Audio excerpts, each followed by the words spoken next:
Hello Madrid, how you doing, guys? Real Madrid are European champions once again.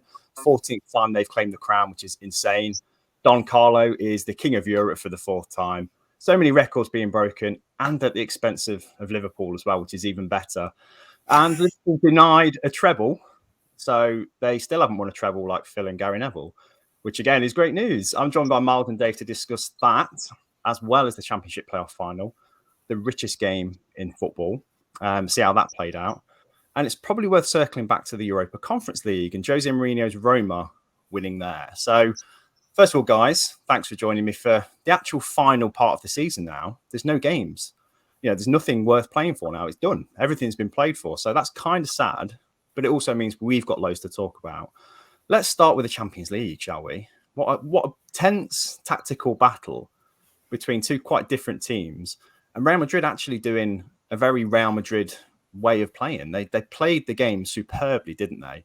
And one man in particular, Thibaut Courtois, man of the match. What a performance from him. Myles, what was your take on the game itself? Was it a deserved victory? Massively. I think there's been a bit of an understatement of how well Real Madrid played in this game, and a lot of credit rightly given to Courtois. But I think as a unit, Madrid just dealt with Liverpool so well. We look at the fact that Liverpool had, I think, 24 efforts on goal, and that doesn't really tell the honest tale of the game, in my opinion. I think they only really had 2 very clear-cut chances where Courtois made the saves. And actually, for the rest of the game, they were reduced to kind of speculative Naby Keita blazing it into Rose or Trent Alexander-Arnold scuffing it across the box kind of shots. I thought Madrid set up excellently, and Klopp just didn't really know how to address the way that Madrid played the game, it seemed. They looked like they were always going to be able to contain and control Liverpool, which is easier said than done. I think they were absolutely fantastic all over the pitch, Madrid. Yeah. Which players do you think in particular, Dave, played their part in containing Liverpool for Real Madrid? Because there were a few standout players, weren't there? The team actually stepped up so well. And Ancelotti, considering he was at Everton this time last year, it's insane to think he's done what he's done this season with Real Madrid. How did they do it? Which players were the most integral on the night? I think there was a spotlight obviously on Vinicius and his battle with Trent on that wing, but I think he was sort of nullified by Konate. I thought Konate was brilliant for Liverpool and was able to sort of cover those channels with his pace.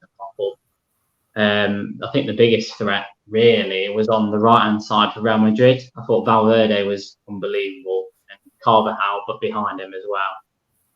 I think he's a player that probably doesn't get the praise that he should do, Carvajal. And, the amount of time that he's been at Real Madrid, and he's been a kind of a marshal in that defence, and he's been up and down that wing for years and years, and it's just he played out of his skin in this game, and they offered so much threat going down that right-hand side, and whereas obviously a lot of us thought that the main threat would come from Vinicius on the other. I think Valverde, his engine in this particular game, I mean, we know he can run for days, but he was so good, and I think for me he was probably just behind Courtois and the man of the match.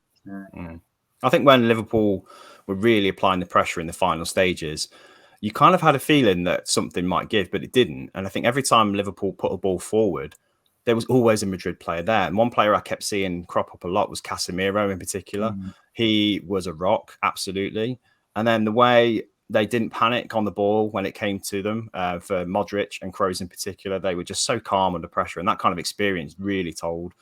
Are they perhaps the best midfield trio we've seen in our lifetimes? Because I've seen so many comparisons, Myles in particular, I'll ask you first, with obviously Busquets, Xavi and Iniesta.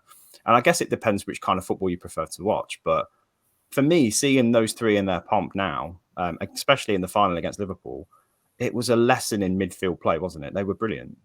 They were outstanding. You asked Dave who the standout performers were, but really anyone in that Madrid team would have got their name mentioned, because it was one of those rare nights where everyone in a whole 11 is on their A game. They were fantastic. And the midfield in particular, that's where the game was won, in my opinion. Casemiro, as you mentioned, was fantastic. He mopped everything up that he needed to, controlled the pace of the game massively, bought himself fouls when he needed to slow things down.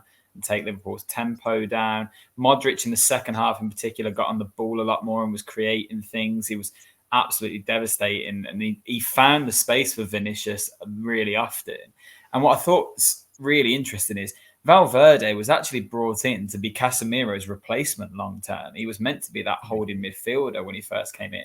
And now all of a sudden, that engine means that he's operating on the right-hand side of attack and not only causing problems with his movement, but the ball he puts in for Vinicius's goal is inch perfect. So it was just a fantastic display from Madrid. They controlled the game so well, and in a way that you would expect Real Madrid to control a game in the Champions League.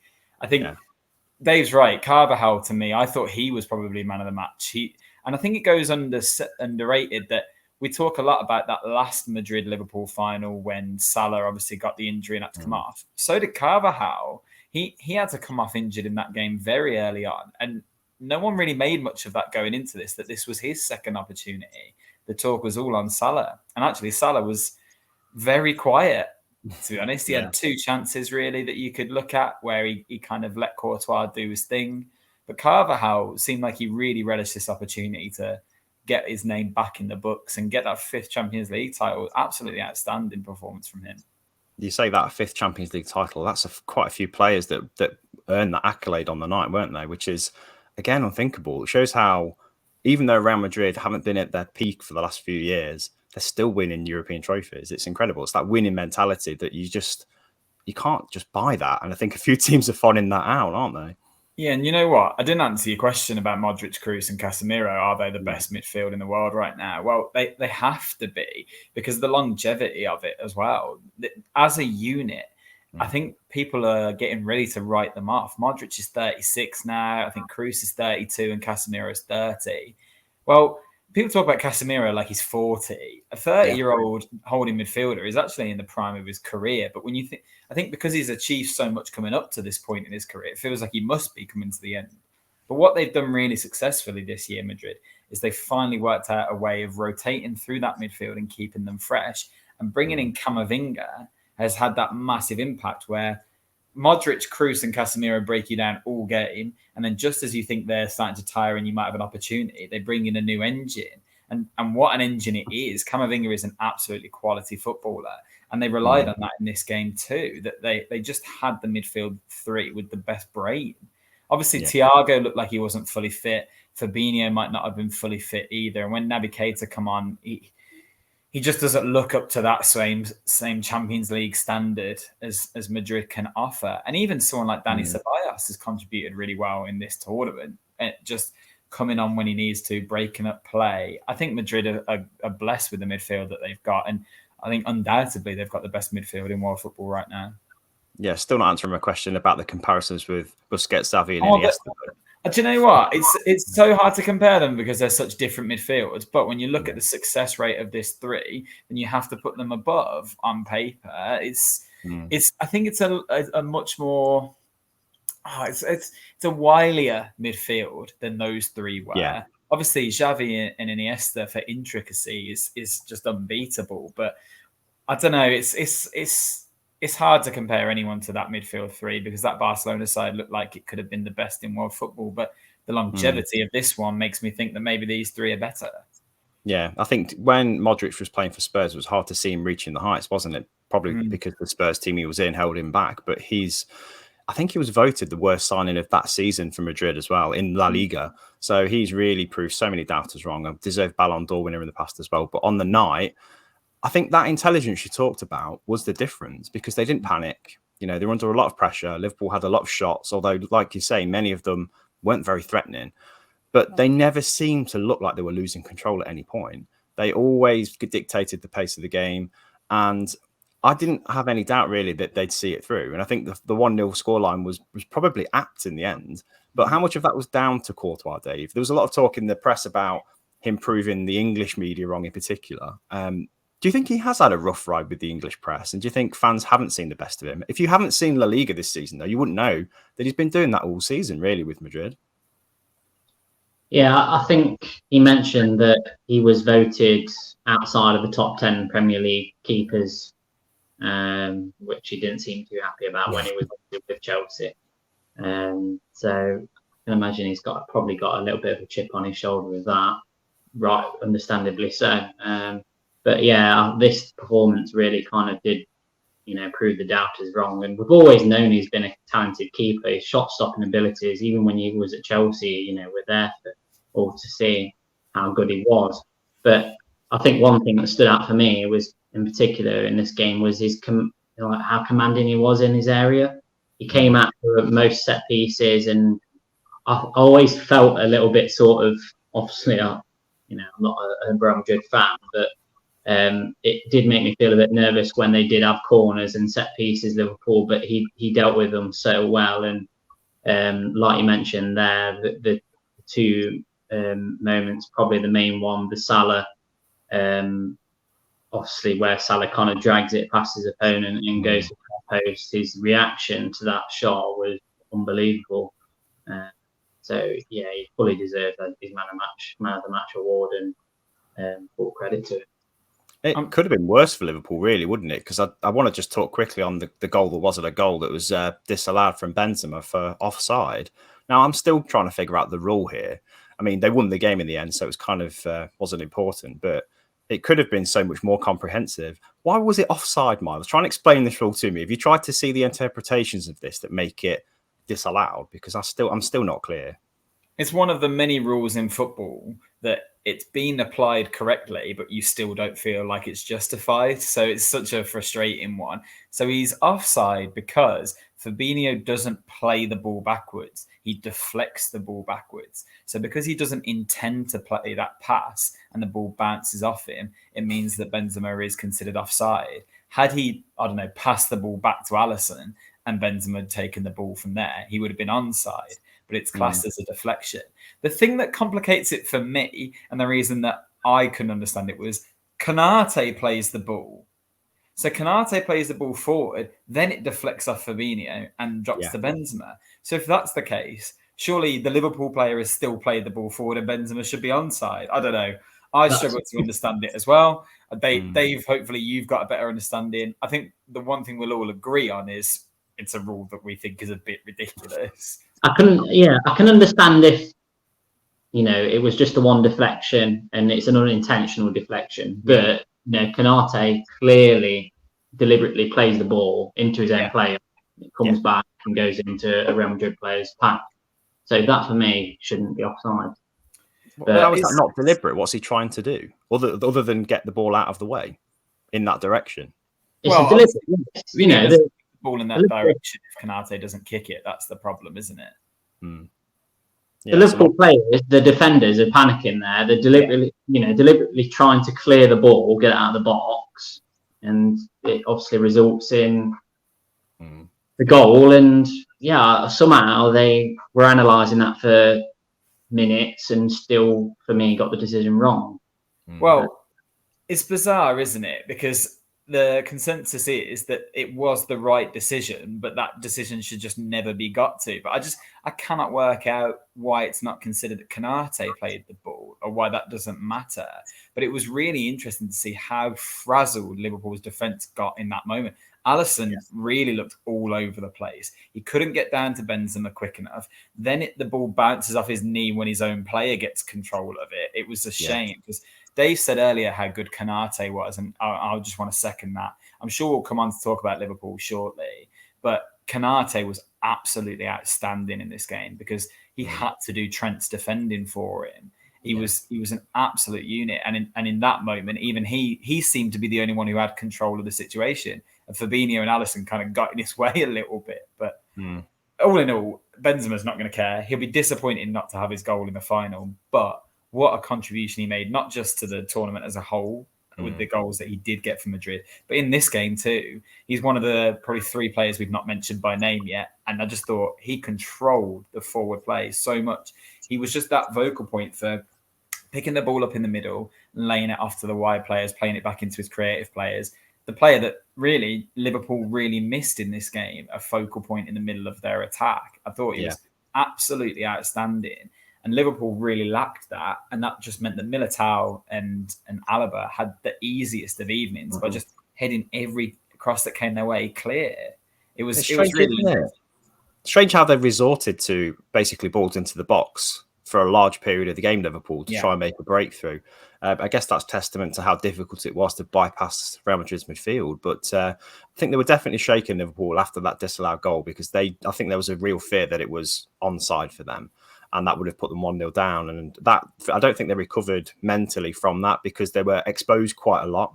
Because they started quite brightly, Liverpool, didn't they? I thought they looked good. They had a lot of chances, a lot of half chances, and Courtois held firm for a lot of them. But that particular turning point where Benzema's goal was disallowed, that could have turned it for them. I think they struggled to recover from that.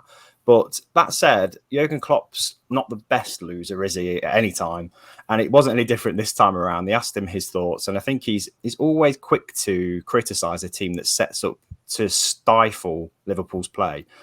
And even though this is Real Madrid, with that midfield that can do that perfectly well, and you've got to applaud it, he was still quite negative about it, wasn't he? Which is a bit sad to see. I thought he was a better coach than that, and he could pay respect where respect was due, but no. So yeah, Jurgen Klopp, what's his thoughts now going into the summer to the next season? Because he's got a lot of crossroads for a lot of players in his team, hasn't he? Can I say something that might sound a bit odd? I think Jurgen Klopp might be relieved by the fact that Mane is going to leave, because Mane is a fantastic player. I'm not saying for a second that Liverpool would be better off without him as an individual and as a player. But what this final showed was they've signed Diaz, and he's been better than they thought he would be. Mm-hmm. So rather than rotate Mane and Diaz, they tried a way of playing all three. And it's just not worked, playing Mane down the middle like that in this game, because the quality of Madrid meant Ferland Mendy, I thought, was brilliant as well, really contained Salah very well. Yeah, of course, we've already talked about Carvajal and how well he played out wide. And all it did was push the play further wide, right to the byline, for the fullbacks to try and get on the ball. And they were happy to watch Alexander-Arnold, as good as he is at delivering the ball, put it into the box for no one, because Mane drifts out wide because he's not a central striker. They didn't have Firmino until late on. They didn't have Jota either. So really, what were they putting crosses into the box for? So I wonder if Klopp will look at next season and think, well, if I can't play Mane in that central role, maybe it is better that I sell him to Bayern Munich for 50 million and look to bring a proper number 9 in, because I don't think Firmino is his answer anymore. But I think he wants Diaz in that wide position. And I think it was a bit naive from Klopp, if I'm 100% honest, to just assume that Mane would do a job out of position, really, that Madrid were just prepared for. Yeah, it's almost like it was kind of predictable as well. I think Ancelotti deserves a massive amount of credit for seeing what was coming, because Liverpool aren't an easy team to defend against, but they made it look a lot easier than it probably was. So fair play to Ancelotti. Dave, just a word on Liverpool, if you can, because we've talked a lot about how good Real Madrid were. How much of a factor was fatigue in this game for Liverpool? And did they play the best possible team they had available to them, do you think? And tactically, was that the solution to winning this game? Because, I mean, there's been a lot been made about they've played in 3 finals and haven't scored any goals in either of them. What's happened to them at the end of the season? I think one telling thing for me is, on the back of the game, Ancelotti was asked about, obviously, this game itself and the previous games against the other English team. And he mentioned that in the way that Liverpool play, they're easier to prepare for because they're not as unpredictable as Man City. And I can see where he's coming from, in that Liverpool do predominantly try to get balls in from wide areas. They look to make use of, obviously, Robertson and Trent, and they were just stifled, really, by a Madrid team who were just so impressive and so organised that Liverpool just didn't really have any answer for them. And it's something that we've seen, really, in both other finals as well. Chelsea is the same, being set up so well that Liverpool, they can't play the same way that Man City do. Man City are able to play through teams. They've got the midfielders to do it, to play little balls around the corner, drop into spaces. Liverpool just don't have the players to do that for me. So I think I wouldn't say they were disappointing because, it's not. I thought they played really well for that first 40 minutes. That was the turning point, really, where Real Madrid had that opportunity. And obviously that disallowed goal. It all seemed to change from there. Madrid all of a sudden seemed to have so much confidence. I wouldn't say they were, overly defensive as such, but I think there was a plan put in place to kind of see out, the first 30, 40 minutes and, go into the second half, because Liverpool always start strong. They, especially that first 20, 30 minutes, Liverpool always kind of, it's, full throttle. So there was definitely a plan there. I don't think you can really be too disappointed by Liverpool if you're a fan. I think on another day, one of the chances you mentioned there about the chances they had, I don't think they actually had that many chances. It was half chances. That obviously Salah shot, that was another good save from Courtois, but that main one at the near post was an outstanding save. But I just feel as though, I agree with what Myles is saying. I think they seem to be kind of trying to shoehorn all these players into their best players into a team, and it isn't quite working. I think what they've done with Diaz, who knows, maybe Klopp had one eye on the summer and thinking, well, if one of my main three wants to leave, I've got Diaz who can come into the team and play off of the left, and maybe they'll bring somebody else in to play in the middle. Salah does end up staying. So, do you know what I'd be really interested to see with this Liverpool side? I don't know whether you two agree with this, but I've seen a lot of talk about how at fault Trent was for the goal, for not picking up his runner. And I do think we talked a lot about maybe he's not as strong defensively. And it was okay in this game because Canate covered him a lot. I would be really interested to see this Liverpool play with like the Conte style of that 3-4-3 and let Alexander-Arnold and Robertson get up the pitch, rely on them less to do the defensive work, because I do think Liverpool have probably got three centre-backs now that could work really well in that sort of system, because Matip is very good at picking the ball up and moving out of defence as well. Canate can cover that right-hand side behind Trent. And actually, their midfield is probably their weakest area. So if you had Thiago and Fabinho in the midfield, they're outstanding. Bringing a formation where then Trent and Robertson can get involved in that a bit more, that might actually strengthen them. Now, look, Jurgen Klopp knows a lot more about football than I do. I'm sure it's a thought he's probably had, and there's a reason he doesn't do it. But I would be really interested to see it, because I think then you would bring the best out of a generational talent in Trent Alexander-Arnold. Stop asking him to track his wing back as winger as much, and allow him to be that creative force. And I think we would see an even better product from him. I don't know. I just think in this game they were beaten by a better set-up side. And I think it's because Ancelotti is just such an underrated, underappreciated manager for someone who's won as much as he has. When you talk about the best managers in world football right now, everyone goes to the ones in England. Pep, Klopp, maybe Tuchel. I think there is an argument. I know you'll both have the same opinion of who this is. I think there's an argument that Ancelotti is the best manager of all time. If you look, he's now won all of the top 5 divisions. He's won more Champions Leagues than any other manager. I just think I don't think he gets enough love for someone who's that good. Yeah. I think there's a bit of disrespect because his time in the top fizzled away a bit and he went to Everton. And I think we didn't, certainly didn't, but I think a few people definitely thought that step down was where he was at in his career. He's winding down, taking a middle of the road Premier League club and trying to turn them around. I think we said it at the time. This is just a stepping stone for Ancelotti. He deserves to be at a big club. And no disrespect to Everton, of course, but they're not Real Madrid. And so when they came calling, the difference between Real Madrid last season, when they were out of the Champions League at the semi-final, I think, to maybe Chelsea, we were talking about how much of a rebuild they had to do. But it turns out they had the players. They just needed a manager to kind of galvanise them and use them correctly. And that's what Ancelotti's done. That's the difference between this season and last for me. What a turnaround. They did have the players, but I think bringing in Alaba and Camavinga has helped that squad massively, and Vinicius has really improved over the last 12 months massively. It's not that long ago, remember, that during a Champions League game at half-time, there was footage of Benzema saying, "Do not pass the ball to Vinicius. I swear he's playing for the other team." And now if you look at how many assists Vinicius has got for Benzema this season, something's really clicked. The irony is Ancelotti is exactly the sort of manager that PSG need right now to get them over the line and win the Champions League, and they let him go.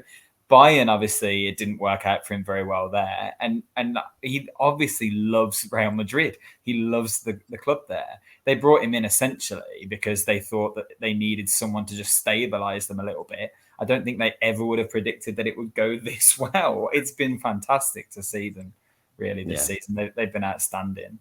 And I think it's a bit underrated. This is, I would argue, the best Champions League win I've ever seen, because the run that they've taken to get to the final and the manner in which they've done it, they've obviously knocked out PSG, Man City, Chelsea, and Liverpool, all in pretty dramatic fashion, or as underdogs at one moment or another. And when was the last time you could say that about a Real Madrid side? It's been an incredible run. Yeah, massive respect to Ancelotti and to Real Madrid. But just a quick word on Liverpool as well.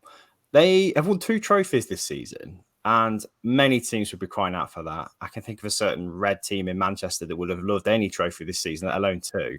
But there's a sense of disappointment, I think, amongst Liverpool fans. Dave, are they right to be kind of disappointed, or should they just look at the season as a whole and go, do you know what? We played every game we could have played, and we were 1 goal away from a Champions League glory. We're 1 point away from competing for Premier League glory. That's not a bad shout, really. Yeah, I think they can probably feel a little bit hard done by, in that obviously the point tally that they accumulated in the Premier League was, ridiculous, and would win the league and any other given year, barring this year and last year. And then obviously the Champions League, to get as far as they did. Okay, they had a very kind run, but to obviously get to the end and come up short again must be devastating for them. But I think when they obviously had the quadruple in their sights and they were thinking of the impossible,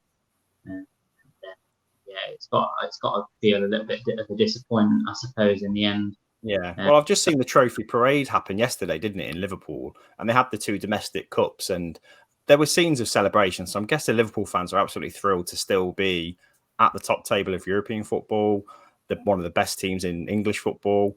But Myles, are you feeling there's a big anticlimax to them doing a trophy parade with those 2 trophies?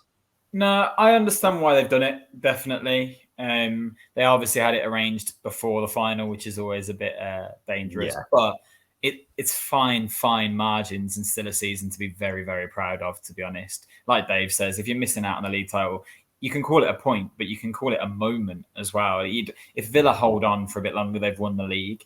If they can get a goal against Real Madrid, they've won the Champions League. It's so close, really. So it's still a fantastic season. And I think, I'm sure you guys have seen, and maybe we'll talk about it in a moment, the incidents before the game in the Champions League final. I think the fans were quite lucky to have that parade, really. It was nice for them to have a positive moment because, look, it's not like me to be defending Liverpool fans, trust me, but the treatment of them in Paris was absolutely ridiculous. And UEFA have got to hang their heads in shame at the fact that, again, they've just completely botched another event, another action. Anything UEFA touch these days seems to just fall apart. And the treatment of the fans before the game was just astonishing. It's absolutely awful by all accounts. No, I echo that. They were blaming the fans for having fake tickets, weren't they, or something? When the accounts from English journalists outside the stadium were of just needless aggression towards them. The Real Madrid fans got in really early, but Liverpool fans were prevented from getting in any earlier. So, there's definitely some kind of agenda there. But it was strange to see actual government officials and heads of French departments saying what they were saying publicly as well, when all the Liverpool fans that I've seen talk about it were saying it's just a bunch of lies. It's mad. Because tear gas is obviously used a lot more often there, apparently, and used to manage situations. But there are kids in that crowd getting tear gas. It's an absolute abomination, really, that was allowed to happen. It's ridiculous.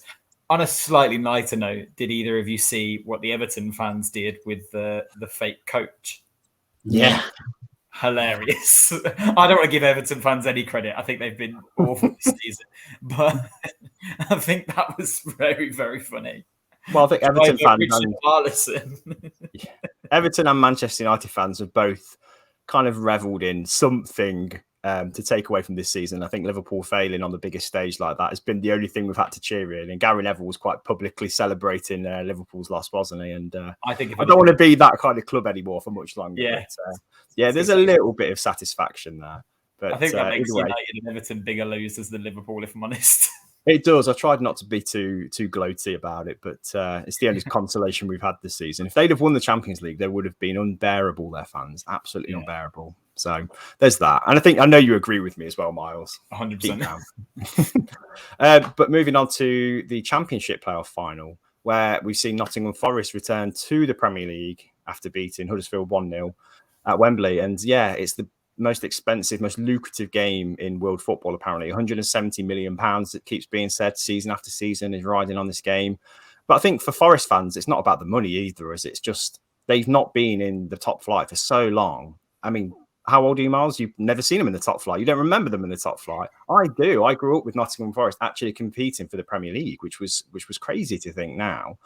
But they're back at the top table, and I think deservedly so. Everyone's talked about Steve Cooper, the job he's done there. Some of the players they've got in either on loan or on very cheap deals. And they've really crafted together a way of playing that is so not Nottingham Forest over the last decade. Definitely not. They've really, really struggled to have a foothold in the Championship. But they deserve to be where they are. And I know there'll be a lot of controversy about the playoff final itself, which we'll talk about in a moment. But is it nice to see Nottingham Forest back in the Premier League, Dave? I mean, we're from Leicester, so we probably shouldn't say this, but it is, isn't it? It's great to see a big name back at the top table. Yeah, I think a club with such history as well.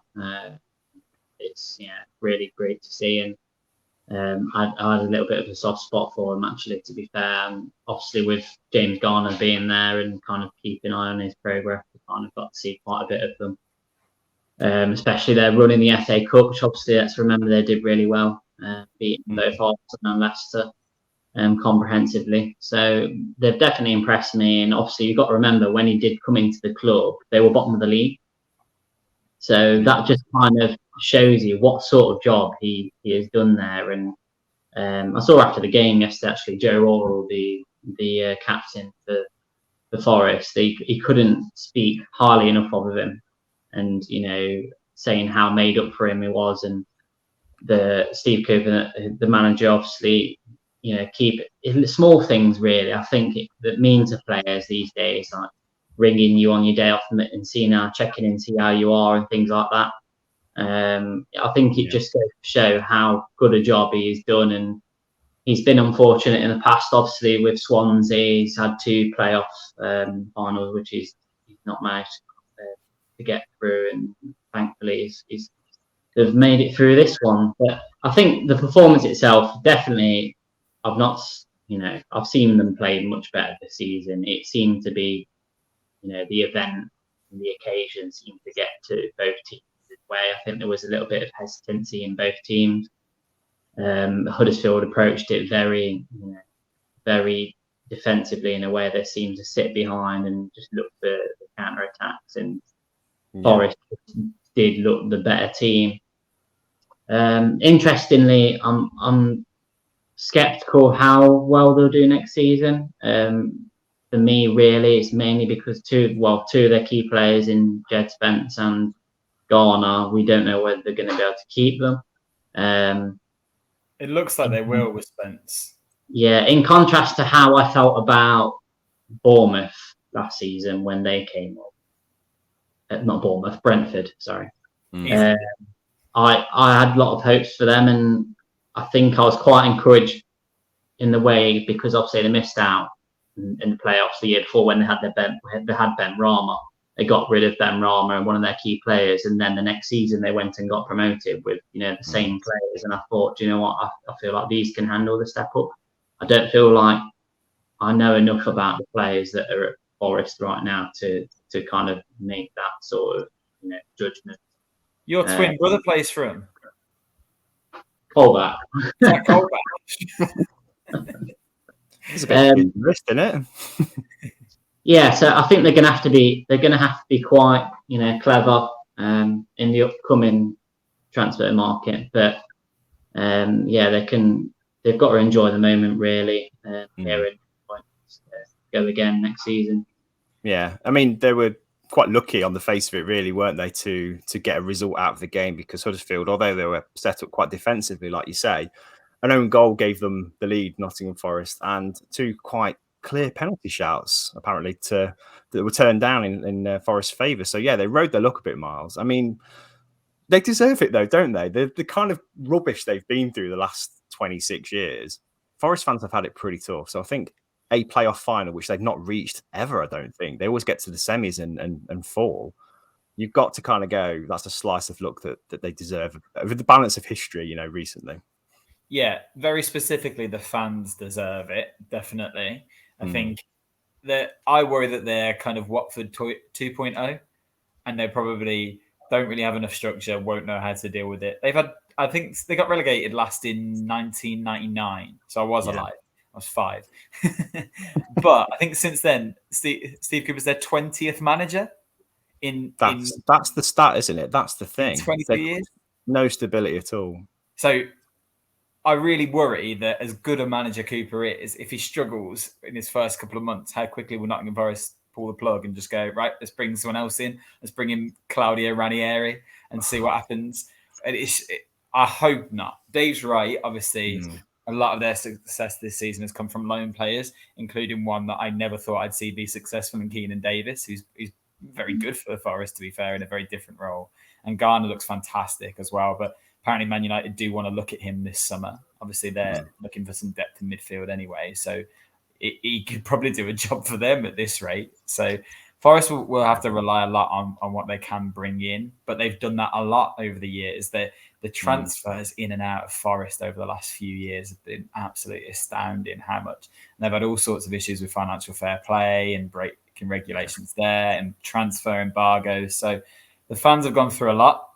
The final was something to go through as well because it was terrible. And like you say, an own goal, and they probably should have had 2 penalties against them. I can't understand how either of them aren't given, to be honest. And John Moss, bye, mate. It's probably good to say goodbye to him at this stage. But fair play. It'd be nice to see Forest in the Premier League and see if they can do what Leeds did, really, and cement themselves in their first season and appreciate the following they'll get from neutrals for being that big club back. I think with championship promotion, go on, Dave, you first. I think you mentioned there about the playoff. The last time they were in I'm not sure if it was the last time they were in the playoffs, but in the semi-final, Brennan Johnson's dad, you'll be probably old enough to remember him, David Johnson, he was a striker for Nottingham Forest, scored 2 goals in the playoff semi-final. I think that might have been the last time they were in, because they showed him in the crowd for the semi-final they had against Sheffield United. But I didn't even know that was his dad. I didn't. But he was. I remember going to see Forest. I think it must have been when I was very young, and they played against Stoke City. And Marlon Harewood was there playing for them up front, and he scored 4 goals that day, and they beat Stoke City 6-0. Marlon Harewood, who later went on to terrible things at Villa, and I think also played for Stoke afterwards. Yeah. No, that's the standard we're talking about from Forest of old, isn't it? So I think if they give Steve Cooper the time, hopefully, they've got to accept in some ways, like most championship promoted teams have to, that they're going to have a tough season in the Premier League and it could result in relegation. However, the money they receive from that one season, they need to invest the second season somehow, whether that be in the Championship to try and get back or to establish themselves in the Premier League by some sheer force of luck and then spend it in the second season wisely. Because we've seen Fulham do this in a couple of seasons ago, haven't we? Spend an absolute fortune and it makes no difference at all. So I think they will learn their lesson on promotion. But whether Forest do the same and kind of take the hit that they're going to get relegated, maybe there's a high chance that's going to happen and stick with Cooper through thick and thin. I don't know. But their previous track record with managers says otherwise, doesn't it? As you mentioned. So I think one positive for all of them is they're going to keep hold of Brennan Johnson. It looks like now they're going to the Premier League because there was a lot of interest in surrounding him, and the likes of, I think, Brentford were interested in him. I'm sure he probably would have been given the opportunity to move up to the Premier League if they, got promoted. So that's one positive they can look at, and well, we'll be one to keep an eye on next year. It's funny because obviously we've just seen Derby get relegated, and you thought that Forest were probably going to join them at the start of the season. They lose 6 of their first 7, Forest, before Cooper came in. So an even better season for Forest when they consider that Derby got relegated as well. Yeah, that's crazy. But yeah, congratulations to Nottingham Forest returning to the Premier League for the first time in 26 years, which still sounds crazy to say, but they're back. So let's see how they get on. But other final to mention that we haven't had a chance to talk about yet, and I want to ask you about in particular, Myles, is Roma beating Feyenoord in the Europa Conference League final in the most Mourinho fashion with the 1-0 win. And great to see because he was really emotional about winning it. It meant a lot to him. And I've just got to say what a fantastic looking trophy it is as well. It was a really beautiful piece of silverware, wasn't it? But he hugged it so passionately. What does it mean to him? What does it mean to Roma as well? Because it's been a long time since they've had any kind of success, isn't it? It's so funny. It definitely means a lot to him.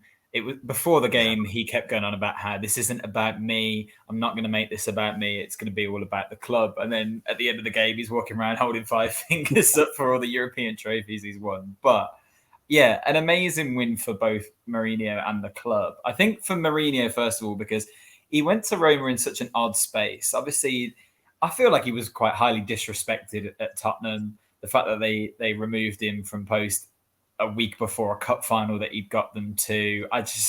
It was bizarre, really. And the English press were really starting to come down on him and say that he was done. And then he went back to Italy and he's just so loved over there. And in Rome, they think he's a hero. They absolutely love him. And it's not necessarily been the easiest season for him. It's not necessarily been Roma's best season, but they really appreciate what they've seen and that he's building something there. He's brought Tammy Abraham in and he's been absolutely outstanding. He's starting to actually bring young players into the side, which I know we don't expect of Mourinho. But he does seem to have really settled there. And I really hope that this sticks and it's not a 3-season cycle sort of thing, because it's Roma's first trophy since 2008, which is a massive deal. And for a club of their size to be winning their first ever European trophy, UEFA European trophy, that's amazing. Look, at the start of the season, we probably all laughed at the Conference League and talked about it as a bit of a joke tournament. But when you see what it means to the Roma fans and the Feyenoord fans too, and anyone that was involved in it, really, it's been a really good watch. And this final was fantastic. Look, 1-0 Mourinho kind of getting an early goal and then making sure he defends through it. That's a script that we all saw written. But I think that doesn't necessarily tell the whole story. I do think Roma played better than that. Some players in particular deserve immense credit, particularly Chris Smalling. He was incredible and really nice to see someone that I think a lot of people in England would have considered his career finished. And now he's picking up a European trophy, which is fantastic. And I mean, after the game, I messaged both of you and said, Chris Smalling walks into the current Man United team, in my opinion. Yeah. He's been fantastic at Roma. He's really settled now in this season. Mourinho clearly rates him really highly. And in this game, he was just... they couldn't get past him final, despite the fact that in the second half, they really were knocking. Yeah, and that goal as well, just the word on the goal to seal it from Tonali, was fantastic, wasn't it? He's a fantastic player.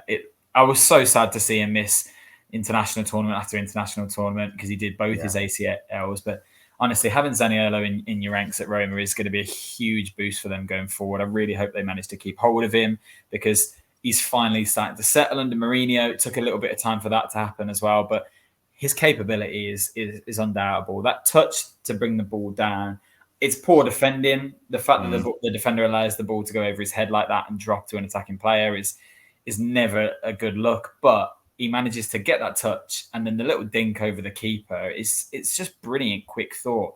To be able to produce that kind of moment in a final is wonderful, and he really deserved that. So yeah, I've said countless times how much I love him being at Roma. He's all over the back of any Roma shirt I've got, so it's nice to see that moment for him personally. Amazing. Yeah, the Conference League's turned out to be quite an entertaining spectacle, and I think it's no longer a consolation prize, I think, for the teams that are in that or fall into that competition now. It feels like a winnable competition for a lot of kind of mid-tier or upper mid-tier clubs in many top leagues in Europe. So yeah, great spectacle and a surprise. It's a bit like the Nations League for clubs, isn't it? It feels a bit like that. Something new, something different. And when United finish third in their Europa League group and drop into it, we'll see if they take it as seriously when they get to the final.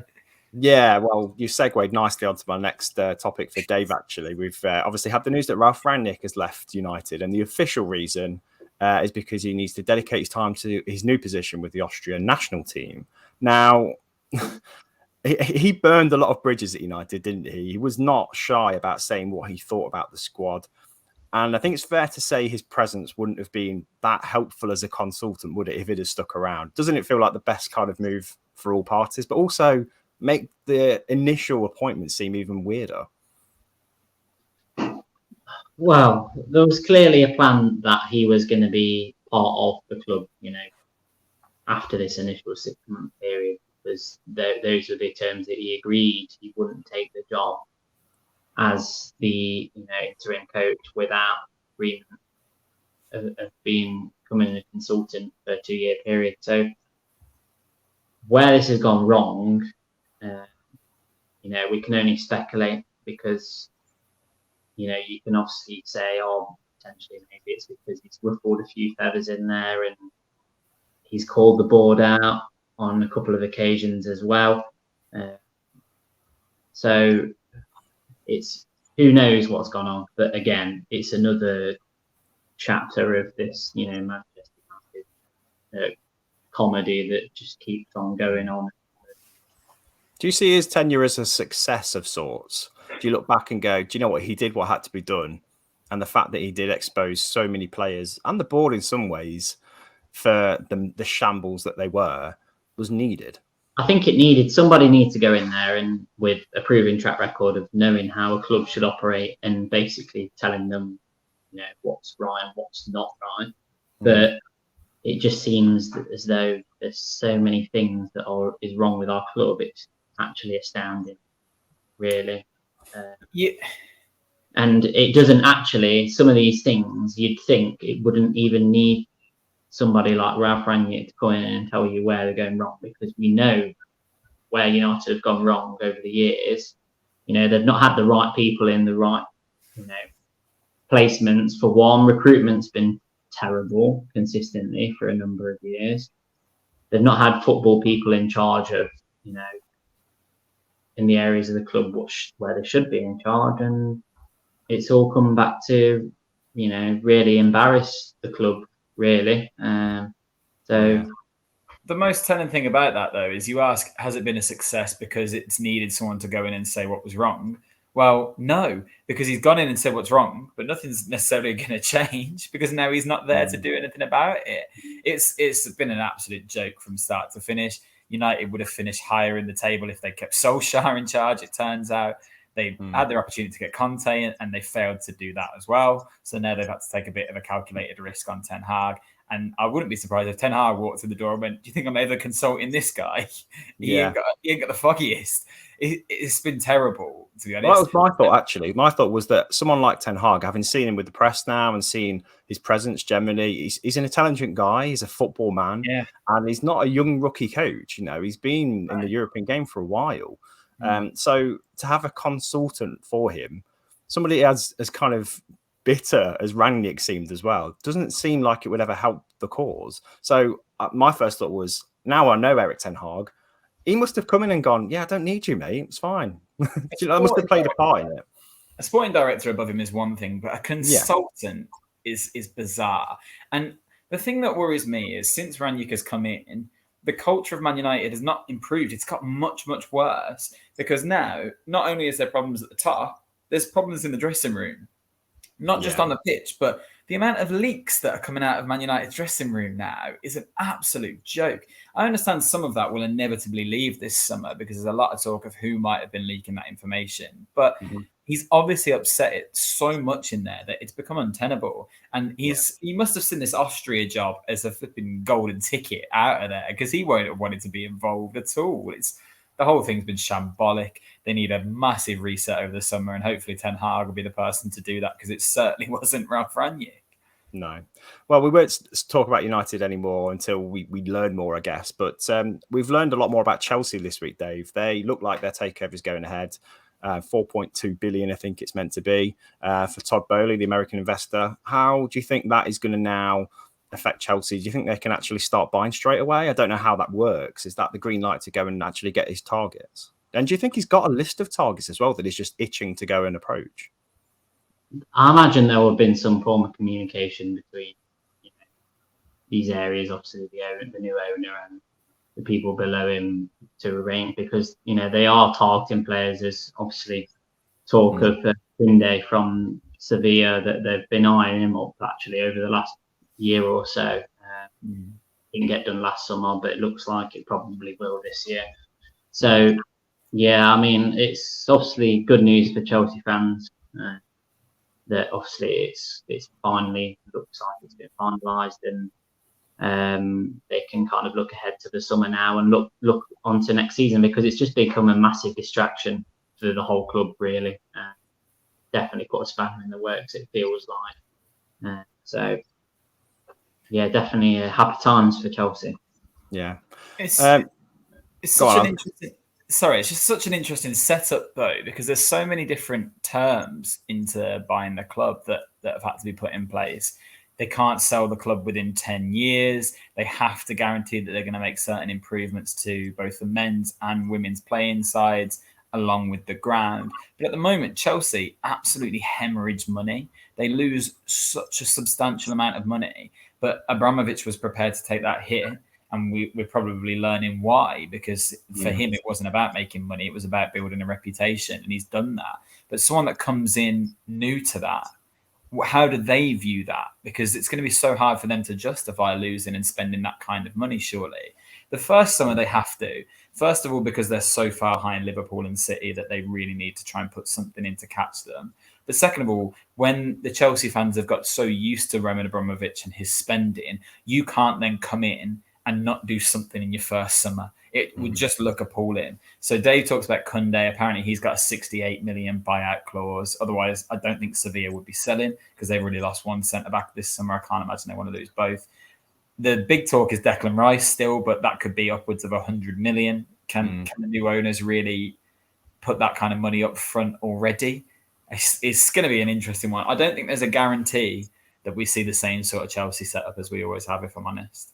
No, I think that's probably the kind of hindsight they're using from the Abramovich era. Maybe there were issues that were unspoken as to why they were hemorrhaging money. Maybe the setup wasn't that viable as a business, And like you say, when you've got a billionaire owner throwing money at you and money's no object, you can kind of overlook it. But maybe they're going, do you know what, this structure's just not right for a team that's meant to be financially fair playing and not really operating as anything other than a business. Really, they've got to change things, haven't they? Safeguard them in many ways. The thing that will work in their favour this summer is a bit like the model that Man City have started over the last few years, where Man City have done a really good job of buying players that you didn't even know played for Man City, loaning them to other clubs and then selling them for 25, 30 million somehow. You look at Pedro Porro, Angelino over the last couple of years. Well, Chelsea will probably do the same thing this summer. To justify their spending, I imagine we'll see sales of Brozier, maybe Conor Gallagher. I think there'll be a few players that they do shift out where fans won't necessarily notice or feel it in the moment. But I think it will be interesting to see whether they hold on to some of the better youth. They already let Livramento go last summer, and you wonder whether maybe they could have held on to him a little bit longer. Gallagher obviously should have a pathway to that first 11, but it's not necessarily obvious. I'll be really interested. Chelsea are going to be a really interesting watch this summer, one way or another. You still got to do Lukaku as well. I think there's a few teams that are falling into that category, though, Miles, to be honest. There's them. There's Liverpool now at a crossroads with some of their players. United are a whole other project, aren't they? So, yeah, even to an extent, City, now they've got Haaland. How are they going to look? There's so many dimensions to the new season already, and the transfer market hasn't actually opened yet. So, Spurs under Conte, apparently they've just had a cash injection of 170 million for players. First deal was to bring in Ivan Perisic on a free. So I'm slightly skeptical over whether that money is actually there. We'll see about that. But Conte will want some money, otherwise he'll walk. It'd be really interesting to see what they do in this market. Unless they are actually having instructions to sell before they buy, in which case, they've got some assets, haven't they, Spurs? So who knows? But watch this space. We'll be going through all the transfer stories as they unfold throughout the summer, because there is no tournament this summer. It's in the winter, bizarrely, as we know. So that will be in coming pods, no doubt. If you are enjoying the content, please hit like and subscribe while you can if you're watching on YouTube.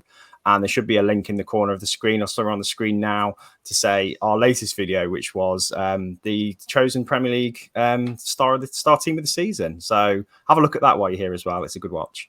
But in the meantime, guys, thank you. Hopefully see you next week. And take care. Cheers.